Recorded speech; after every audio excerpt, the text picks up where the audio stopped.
Okay, we're here with Ruesha Littlejohn. Just mentioned to you there the player of the match situation here. I mean, let us know before kickoff who you think is going to be player of the match for Ireland next week. What's your early prediction? It's probably Katie. Because Katie's mum's been onto them already. So yeah, I'm sure that'll be already pre-planned. But hey, we'll see what happens. Is Katie's mum a bit of a tiger parent? Yeah, of course she is. Yeah, she's going to beat me up next time she sees me. But no, she probably loves it. She's getting the mentions on air here, so she'll be happy. Is there a little bit of a head-to-head between Denise and Katie about like who's actually going to pick up more of these player of the match awards? I don't actually know. Look, they're so driven, and they probably do. They probably would like them. But I'm actually getting annoyed at Katie right now because I've had to fill up a box of her player of the match and like just awards, and like over the last year she's got so many that have been sent to the house.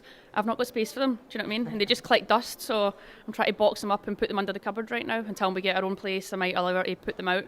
So yeah, I'd be happy if Denise gets more right now, just for that reason. Just they're dust collectors, so I don't need them right now. Yeah. To declutter, basically. That's it, declutter. Yeah, I'm quite clean. I'm quite organised. So if it doesn't look neat and tidy, it can't be there. And in this new place we're in, it's quite small, so there's no place for them. So. Another way to combat that is there's a fixture coming up, Aston Villa against Arsenal, that could potentially, scupper one medal. I mean, obviously you've probably seen the goal she scored against Villa last time. I was injured actually, so I was in the stand watching it, and I'd seen our goalie kick the ball out, and she's actually great at kicking the ball. She's left and right foot, but she's I must hit this one. It lands right to Katie, and she lobs our keeper, and yeah.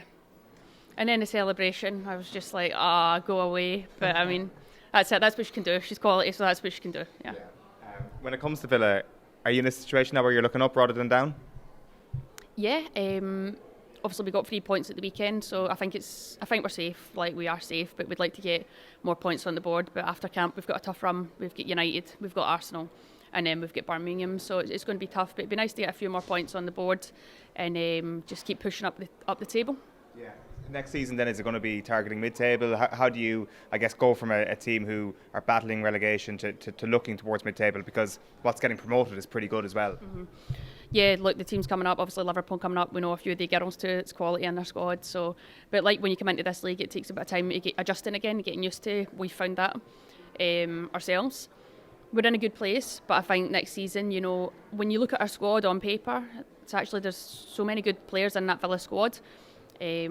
So I think, for me, I think it's easy to say, not easy to say, but I would be looking to be mid-table. I just don't see why that's not achievable with the players in the squad. I think that's a good place to be setting our targets. You can't be going into a season looking at let's battle for relegation. I mean, that would be kind of defeat the purpose of sport, wouldn't it? Exactly. Look, different teams and different clubs are in different situations, but like I said, with the squad we have right now, we can't just be looking to survive. Look, we've survived this year.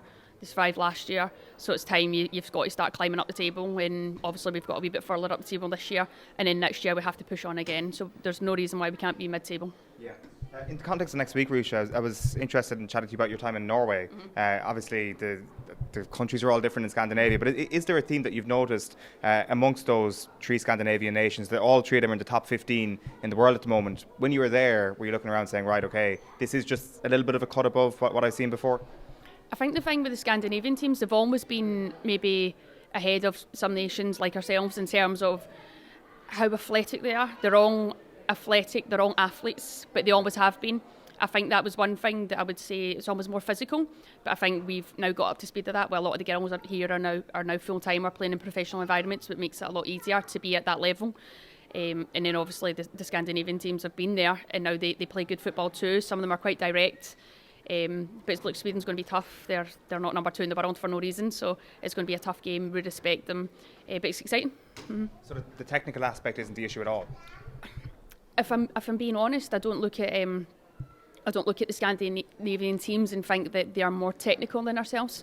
I think when you look at our squad and you see the players that we have, like there's some girls that can put the ball in the air and just bring it down in one touch. Like we are technical too, so that's not what I fear. No.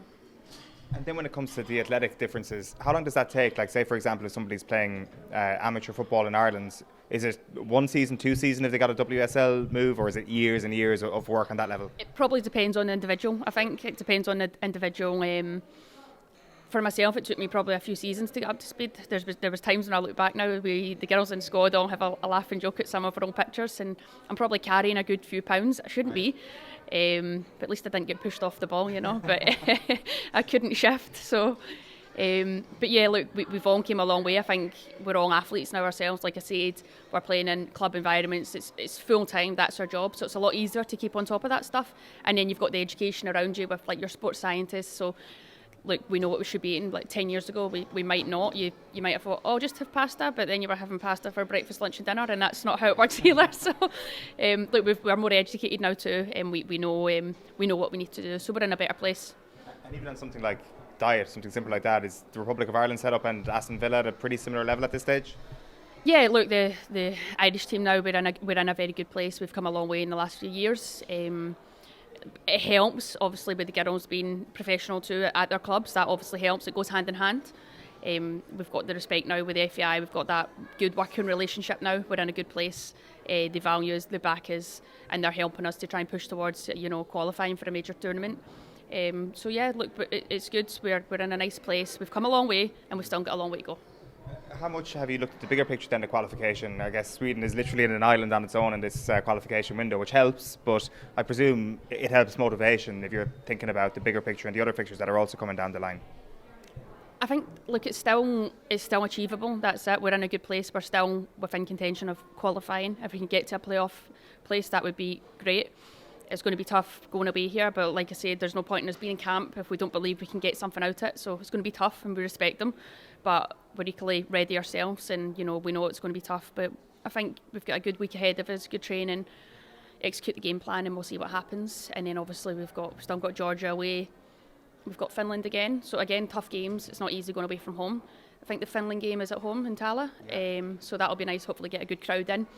And it'd be nice to get something out of the game. So it's tough. It's not over yet. It's still within our hands. So that's why there's a good buzz, I think, about the team right now.